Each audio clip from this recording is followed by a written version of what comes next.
भरती हुए हो क्या? रास्ता ठीक से नहीं मालूम? अरे आप आराम से बैठिए ना। बार बार क्यों टोका टोकी कर रही हैं? मुझे पता है कि अपना काम कैसे करना है। इस रास्ते पर ट्रैफिक कम होता है। कोहरे में इधर से जाना सेफ रहेगा और ये शॉर्टकट भी है। आप चिंता मत करो, थोड़ी देर बाद ये आगे जाकर उसी रास्ते पर मिल जाएगा। बूढ़ी को ड्राइवर के हाव भाव काफी बदले हुए नजर आ रहे थे। कुछ देर बाद तेज गति से दौड़ती बस को ड्राइवर अचानक ब्रेक लगाकर रोक लेता है। क्या हुआ? ऐसे अचानक से बस क्यों रोक दी? अब तो फ्रेगनेंट हिल से पहले बस का कोई स्टॉपेज भी नहीं है। वैसे भी ये जंगली इलाका है, यहाँ पर बस रोकने का मतलब क्या है? वो सब मैं जानता हूँ, लेकिन देखो सामने कुछ लोग खड़े हुए हैं और लगातार हाथ से बस को रोकने का इशारा कर रहे हैं। अरे तो ऐसे ही कोई बीच सड़क पर खड़े होकर बस को रोकने के लिए कहेगा तो आप गाड़ी रोक देंगे क्या? इतनी रात को ऐसे ही बस रोक देना मुझे तो कुछ ठीक नहीं लग रहा। आप दरवाजा मत खोलिए। ड्राइवर साहब सही कह रहे हैं, सामने 3 लोग खड़े हुए नजर आ रहे हैं। उन्हें मदद की जरूरत हो सकती है। ये इस रूट की आखिरी बस है। अगर हम उन्हें अंदर नहीं आने देंगे तो शायद पूरी रात जंगल में ही बितानी पड़े। ड्राइवर की बात सुनकर बाकी की सवारियां कुछ नहीं कह पाती और ड्राइवर बस के दरवाजे खोल देता है। बस का दरवाजा खोलने के बाद 3 लोग बेहद धीमी रफ्तार से चलते हुए बस में चढ़ जाते हैं। ये 3 लोग जब बस के अंदर आते हैं तो बस के अंदर बैठी सवारियां उन्हें देखकर बुरी तरह चौंक जाती है। बस में चढ़ने वाले 3 लोगों में से 2 ने बीच वाले आदमी को इस तरह से पकड़ा था जैसे वो शराब पिए हो या खुद से चलने के लायक ना हो। वो सहारा देकर घसीटते हुए किसी तरह उसे बस की सबसे पिछली सीट तक ले जाते हैं और वहीं जाकर बैठ जाते हैं। उन तीनों में एक बात जो सबसे ज्यादा अजीब थी वो ये कि इस समय 1995 चल रहा था, लेकिन उन तीनों की वेशभूषा ऐसी थी जैसे वो 18वीं शताब्दी में आए हो। सर पर पौराणिक चीनी टोपी पहने होने के कारण उनका चेहरा भी साफ नजर नहीं आ रहा था। इसके साथ ही उनके बाल भी लंबे और बेतरतीब बिखरे हुए थे, जिसके कारण चेहरा दिखाई नहीं पड़ रहा था। तीनों नए पैसेंजर्स को बैठाने के बाद बस एक बार फिर से आगे बढ़ गई थी। बस जैसे जैसे आगे बढ़ रही थी, बस के अंदर की हवा में कुछ अजीब सा भारीपन महसूस होने लगा था। ये किन लोगों को बैठा लिया है तुमने? तुम्हें इन्हें देखकर कुछ सिरहंसी महसूस नहीं हो रही? उनके कपड़े देखो, आज के समय में कौन ऐसे कपड़े पहनता है?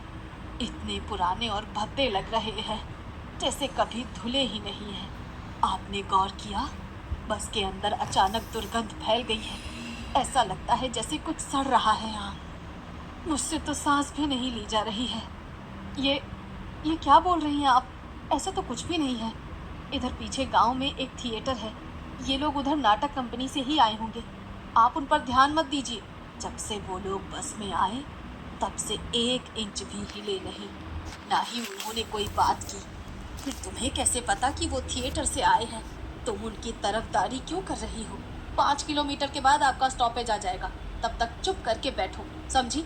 कंडक्टर की बात सुनकर बूढ़ी ने एक नजर अपने सामने बैठे लड़के की ओर देखा। वो भी इस समय बूढ़ी को ही देख रहा था।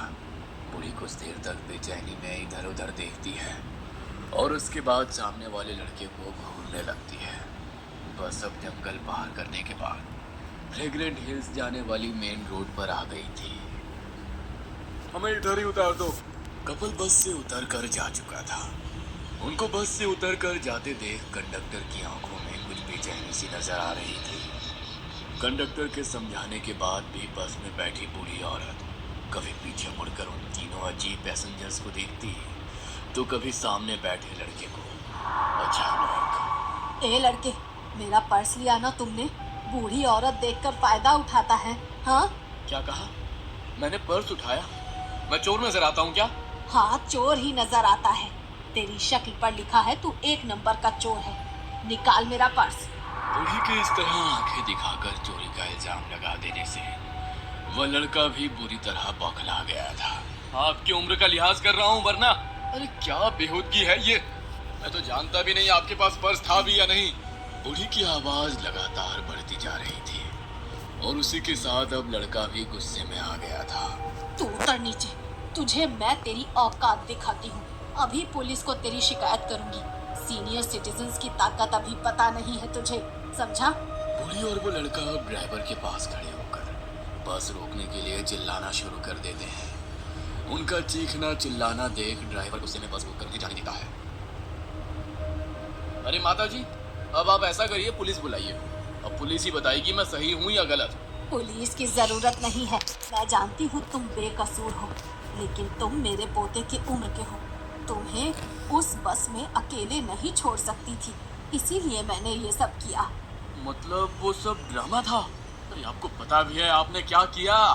इतनी रात को इस सुनसान रोड पर कहाँ जाएंगे हम? कैसे जाएंगे? तुमने देखा वो 3 लोग जो बस में चढ़े थे?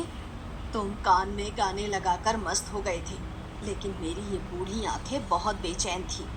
मैं लगातार बस में हो रहे हर छोटे से छोटे इंसिडेंट पर नजर बनाए हुए थी। मैंने देखा बस के पीछे की एक खिड़की खुली है, जहां से ठंडी हवा आ रही है। उस हवा से उन आदमियों के कपड़े उड़े। तब मैंने देखा उनके पाँव ही नहीं थे। बीच वाले आदमी के चेहरे पर बिखरे बाल हवा में उड़े तो मैंने देखा बीच वाले आदमी का चेहरा, नाक, मुंह कुछ नहीं था।